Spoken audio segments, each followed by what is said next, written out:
Bismillahirrahmanirrahim. Assalamualaikum warahmatullahi wabarakatuh. Selamat pagi, siang, sore, malam. Apa kabar? Kami harap dalam keadaan sehat dan bahagia. Perkenalkan, kami dari kelompok 3 beranggotakan 4 orang. Saya Trilly Permanto, satu lagi Wardi Laidi, yang ketiga Hasnah Khairunisa, yang keempat Nurdinda. Baik, di sini kami akan mempresentasikan makalah dari kelompok kami, yaitu tentang sistem pengendalian manajemen di Bank Syariah Indonesia. Baik, langsung saja ke materi. Pendahuluan itu memiliki beberapa poin, antaranya latar belakang, rumusan masalah, tujuan penelitian, manfaat penelitian, metodologi penelitian, dan terakhir sistematika penulisan. Oke, langsung saja ke bab 1, pendahuluan. Latar belakang.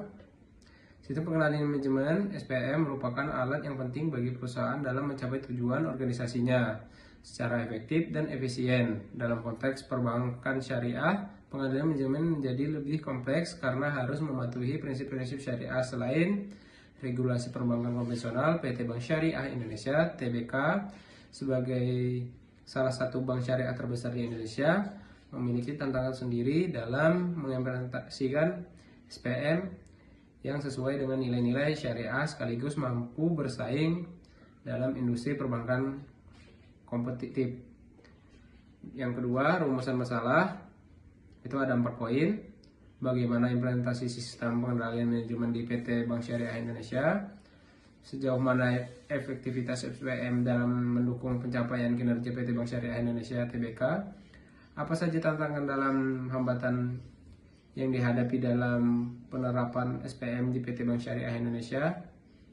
Yang keempat, bagaimana strategi yang dapat dilakukan untuk meningkatkan efektivitas SPM di PT Bank Syariah Indonesia? Yang kedua itu ada tinjauan penelitian, mengidentifikasi implementasi sistem pengendalian manajemen di PT Bank Syariah Indonesia. Yang kedua, menganalisis efektivitas SPM untuk mendukung kinerja PT Bank Syariah Indonesia. Yang ketiga, mengidentifikasi tantangan dan hambatan dalam penerapan SPM di Bank Syariah Indonesia.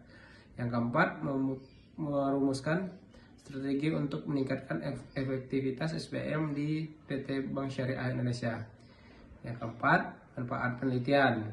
Ada 3, teoritis, praktis, dan kebijakan. Teoritis yaitu memberikan kontribusi pada literatur mengenai pengendalian sistem manajemen perbankan syariah. Praktisnya menyediakan panduan bagi perbankan syariah Indonesia (TBK) dalam meningkatkan efektivitas SPM. Kebijakan menyediakan informasi bagi regulator dalam merumuskan kebijakan yang mendukung pengendalian manajemen di bank syariah. Metodologi penelitian ini menggunakan pendekatan kualitatif.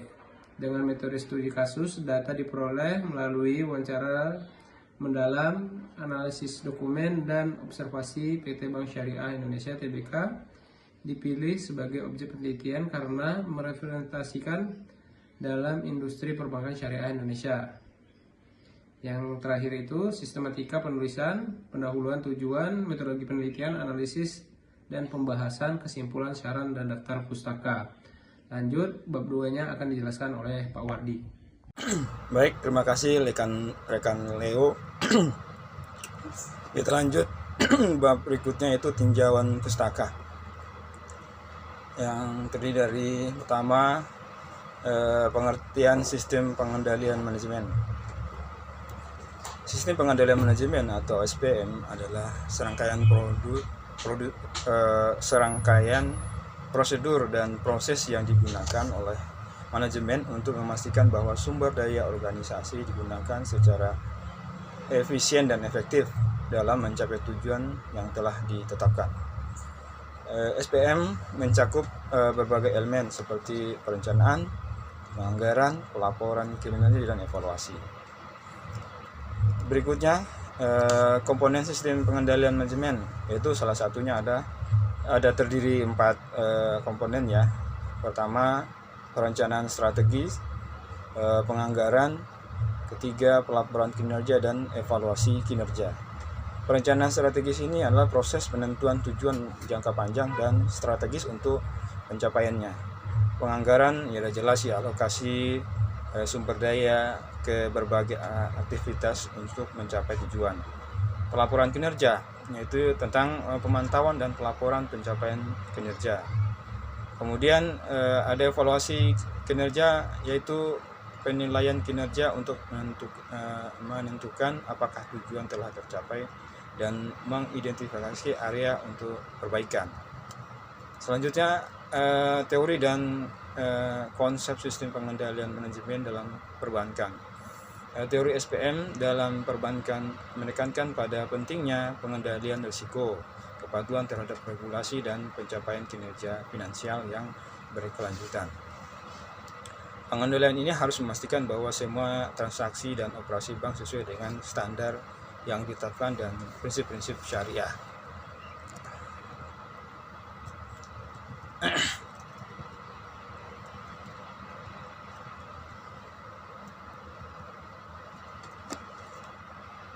Selanjutnya, sistem pengendalian manajemen dalam bank syariah.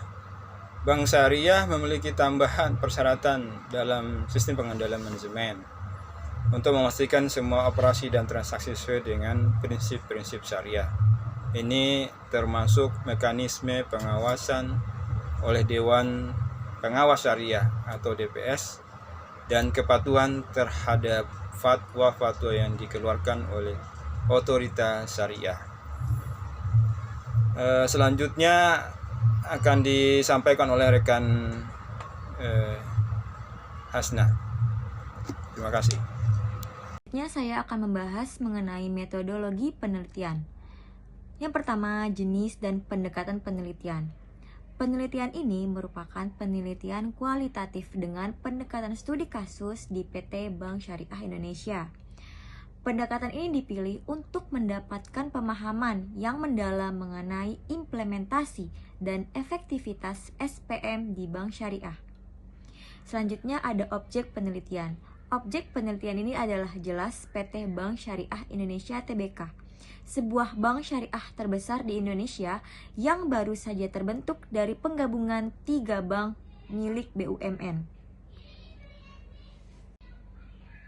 Selanjutnya teknik pengumpulan data. Di sini teknik pengumpulan datanya ada 3. Yang pertama adalah wawancara.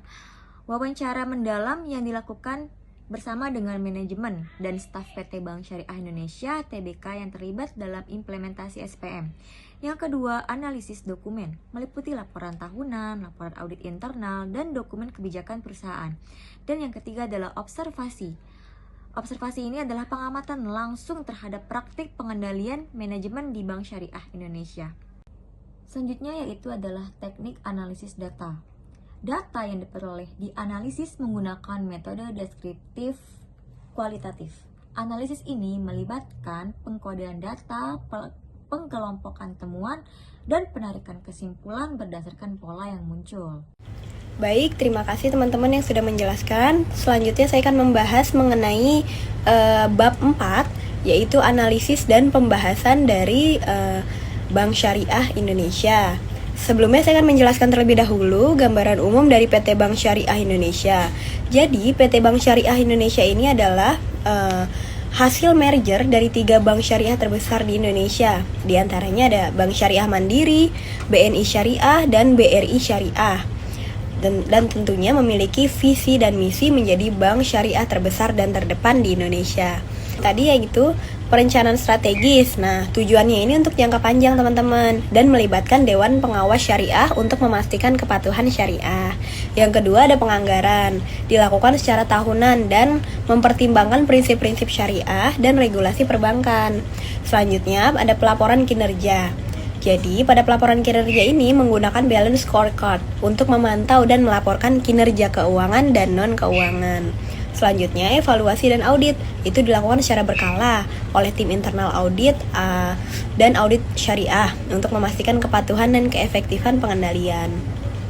Selanjutnya, teman-teman, kita akan membahas mengenai efektivitas sistem pengendalian dalam sistem Bank Syariah Indonesia. Nah, penelitian ini menunjukkan bahwa sistem pengendalian di Bank Syariah Indonesia cukup efektif, teman-teman.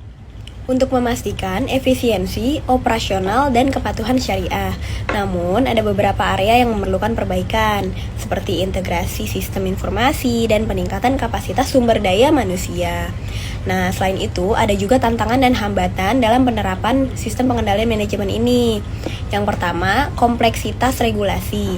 Jadi, bank itu harus mematuhi berbagai regulasi perbankan konvensional dan syariah yang kadang-kadang suka tumpang tindih gitu teman-teman. Jadi, peraturan bank konvensional seperti ini dan bank syariah seperti ini.